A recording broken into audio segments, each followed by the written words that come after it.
teremos agora uma palavra do patrocinador com o tema Transformando Desafios em Vantagem Competitiva, casos de sucesso da LGPD, pelo advogado e sócio da Gross Law e membro da Associação Internacional de Profissionais de Privacidade, IAPP, o senhor Bernardo Grossi. Muito bom dia a todos e a todas. Eu gostaria de agradecer o convite que me foi feito aqui pela FIENG, o convite também da Antebellum. Agradeço a pessoa da Renata e do Fernando, a pessoa da Lívia, da Hortência e também do Paulo. É um prazer enorme poder participar deste evento, um evento absolutamente relevante para Minas Gerais.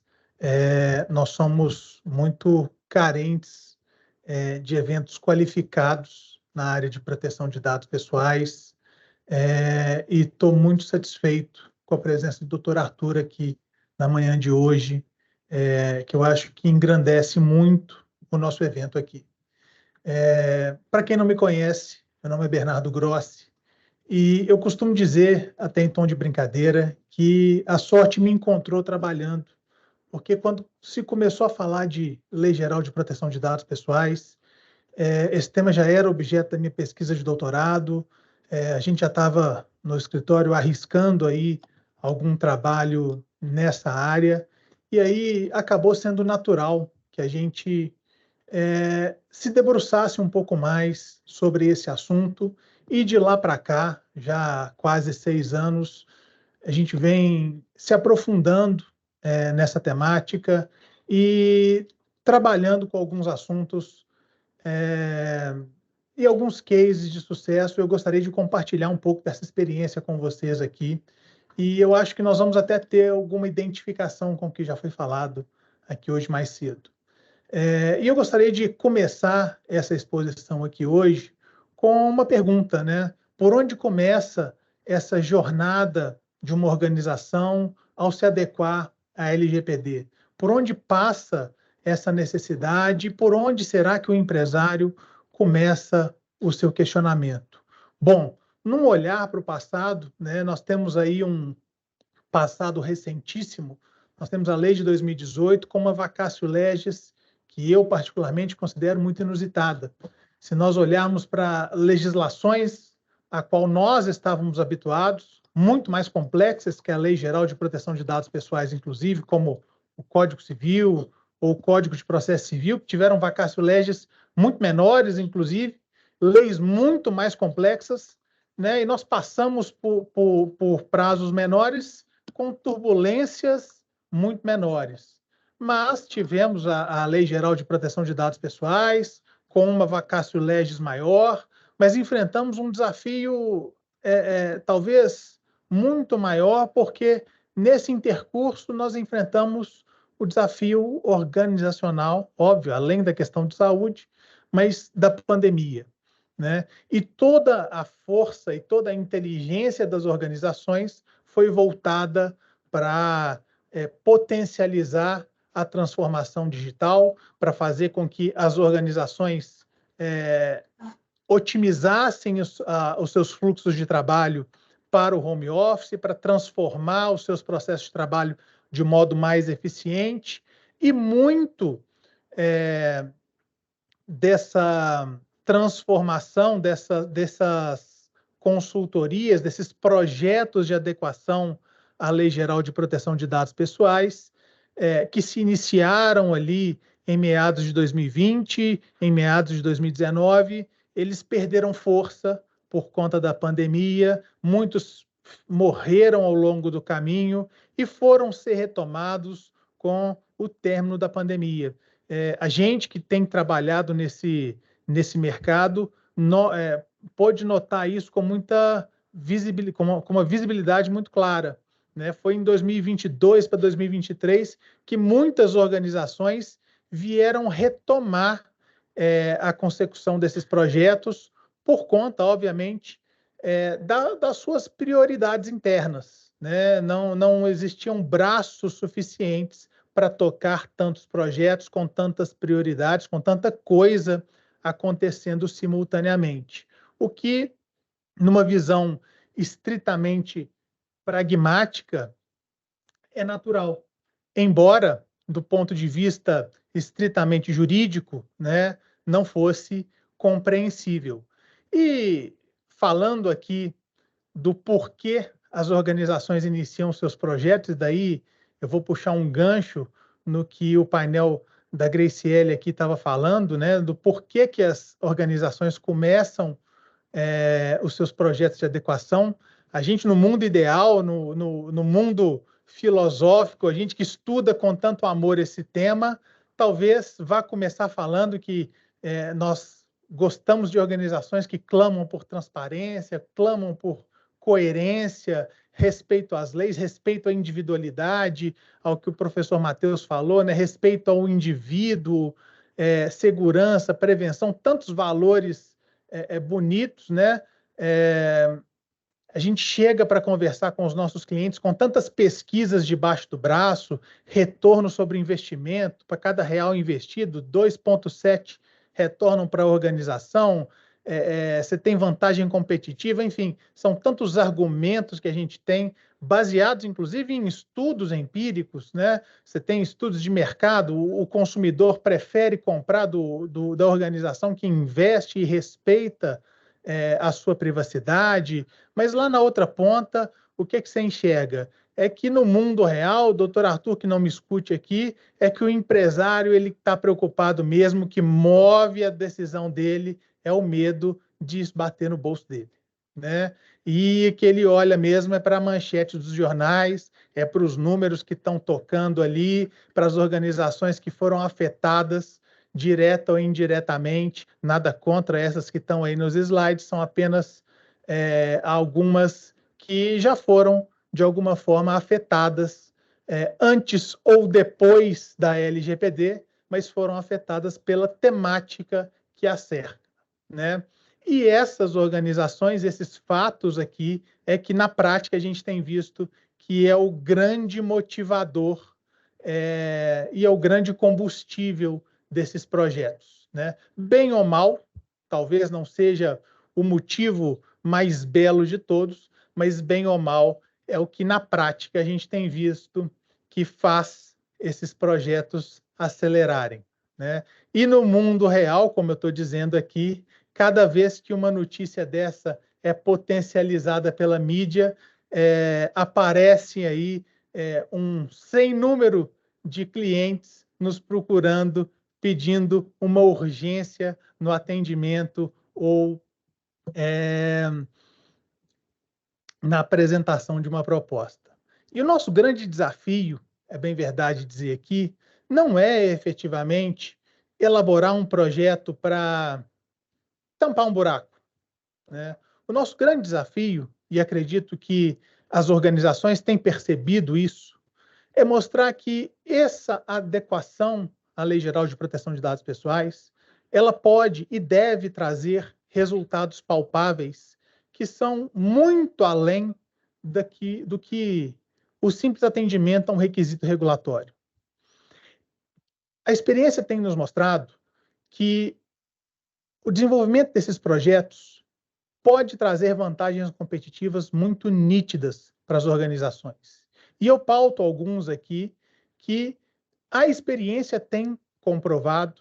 Eu ia até fazer essa pergunta no painel da Graciele, só não deu tempo aqui, mas depois eu vou fazer essa pergunta informalmente. Mas a experiência tem nos mostrado que as organizações têm percebido vantagens como a mitigação do risco regulatório, me parece evidente, né? Na redução da exposição a risco, não só de penalidades administrativas, eventualmente aplicadas pela autoridade, ou por PROCON, ou eventualmente de processos administrativos do Ministério Público, Senacom, ou até mesmo de indenizações em ações individuais ou coletivas, mas também isso traz consigo uma mitigação igualmente do risco reputacional ao qual as organizações estão sujeitas, mas traz também esse trabalho de consultoria num ganho de eficiência muito nítido na adequação dos processos internos, dos processos organizacionais das empresas e também uma melhoria do acervo documental, do arranjo contratual utilizado pelas organizações. E por arranjo contratual aqui, eu me refiro não só aos contratos das organizações com seus respectivos prestadores de serviço, mas também nos documentos internos dessas organizações que são revistos. Esse trabalho de adequação LGPD, ele gera uma oportunidade para que as organizações possam rever os seus documentos e os seus processos internos. Não raro, eu escuto, né, das lideranças internas frases como: nossa, a gente precisava de uma oportunidade para rever isso aqui. Ou, nossa, a gente sempre fez isso, não sei porquê, mas sempre fiz dessa maneira. Essa é a oportunidade para a gente rever como nós fazemos esse processo interno. E, dito isso, a gente sempre conversa, né, sobre sistemas, sobre tecnologia, sobre software, mas na nossa experiência eu não tenho dúvida de que o grande diferencial ainda hoje para uma adequação à Lei Geral de Proteção de Dados bem-sucedida é o bom investimento no fator humano.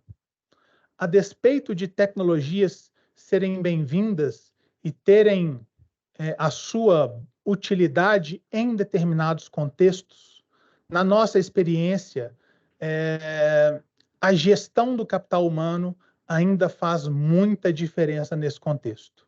Toda a construção do trabalho que nós desenvolvemos, os maiores cases de sucesso que nós conseguimos construir são baseados essencialmente na gestão de pessoas e na construção de uma cultura dentro das organizações e não essencialmente na introdução de tecnologia ou na introdução de determinadas mágicas dentro das organizações.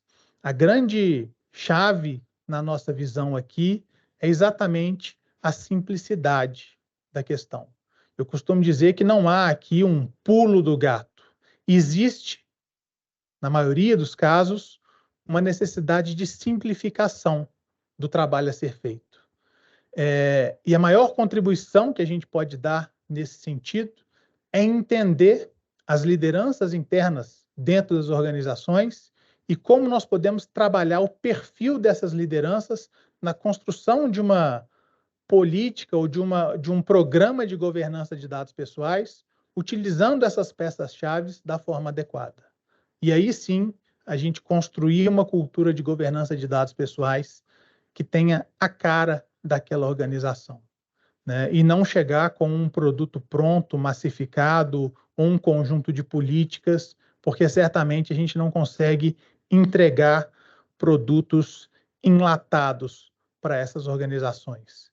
Daí, eu preciso dizer, os cases de sucesso que a gente consegue construir, eles vêm necessariamente de um conjunto que parte de um engajamento top-down, das lideranças para baixo. É muito difícil quando a gente consegue engajar a base da pirâmide e precisa convencer o topo da pirâmide. Geralmente essa é a receita do nosso insucesso. Se a gente não tem o topo da pirâmide totalmente comprometido com o projeto ele vai muito mal. A gente precisa construir uma cultura de conscientização das lideranças para o time, manter uma cultura de transparência e comunicação aberta o tempo inteiro e incutir dentro desse time uma cultura de responsabilidade e prestação de contas o tempo inteiro. Eu estou dizendo isso, né, esses 4 pilares do nosso programa aqui, porque não basta escrever isso numa política, não basta colocar isso no papel, é preciso colocar isso dentro da própria cabeça das pessoas envolvidas. E os efeitos da falta dessa cultura gera situações absurdamente anômalas, bizarras. Aqui está um exemplo recente do que a gente viu na mídia aqui, de um varejo em que pegou currículos que foram entregues e imprimiu no verso desses currículos o preço de produtos e afixou nas lojas ali, né? É uma situação que para nós aqui, num público tão qualificado, pode parecer escandalosa, mas que numa organização muito grande, sem uma cultura adequada, foi absolutamente normal, né? E em organizações, vejam só, isso aqui eu tirei de um documento da NPD. 33% das comunicações recebidas pela NPD até então dizem respeito a ransomware e malware. E, segundo a cartilha do CERT, as medidas para combater ransomware e malware são basicamente medidas de índole comportamental. Elas não dizem respeito, é óbvio que a gente tem como combater isso do ponto de vista tecnológico, mas o que eu estou dizendo? Dizem respeito à cultura das pessoas, dizem respeito ao comportamento das pessoas dentro da organização. Eu digo em tom de brincadeira que aquele hacker do Paquistão que está lá por trás do computador e que invade um sistema, ele é 0,5% dos casos de, entre aspas, incidentes de vazamento ou vazamento de dados pessoais, né? Na realidade das nossas organizações aqui, grandes incidentes, eles estão relacionados ao comportamento dos nossos colaboradores. E isso a gente só combate com treinamento, conscientização e construção de uma cultura dentro daquela organização. E isso a gente faz com muito trabalho diário, né? E esse trabalho diário, ele é feito através de uma construção lúdica, de uma construção colaborativa, né? Não se faz isso do dia para a noite. Mas quem me conhece sabe que eu não poderia vir aqui simplesmente para falar de uma construção cultural sem deixar uma pulga atrás da orelha de vocês aqui. Quem me conhece sabe que eu não poderia deixar de propor um raciocínio um pouco diferente para deixá-los aqui, vamos dizer assim, para provocá-los um pouco mais.